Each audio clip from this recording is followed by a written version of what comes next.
ஐயா ஓயா புலவரே, யாரையா அது? அழைத்தது நான் தான். ஏங்க அழைச்சிங்க? என்னங்க வேணும்? சொற்சுவை பொருட்சுவை அனைத்தும் கூட்டி சுந்தர தமிழிலே பாட்டி செய்து செந்தமிழ் கவி பாடும் புலவன் நான். ஓ, பார்க்க பணக்கார புலவர் மாதிரி தெரியுதே. ஏன் நீர் என்ன? விட்டேனே பெருமூச்சி, அதிலிருந்தே தெரியலையா என் நிலைமை? ஓஹோ, அதனால் தான் இறைவனிடம் முறையிட்டு புலம்பிக் கொண்டிருந்தீரோ?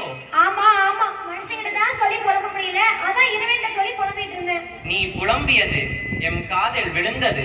சரிதான், ஒட்டு கேட்டீங்க போலயே. ஒட்டு கேட்கும் பழக்கம் எனக்கு இல்லையப்பா. நான் உன் எதிரிலேயே இருந்தேன். சரி, நாம கண்ணை மூடி சாமி கும்பிடும்போது முன்னாடி நின்றுப்பீங்க, அதை நான் பார்த்துக்க மாட்டேன். உண்மை, கண்மூடித்தனமானவர்களுக்கு முன்ன தென்படுவதில்லை. என்னமோ கடவுள் மாதிரி பேசுறீங்க நீங்க. அதுவும் உண்மை. நான் முற்றும் கடந்தவன். இன்னும் கொஞ்ச நேரம் பேசினா நீங்க தான் கடவுள்னே சொல்லிருவீங்க போலயே. அது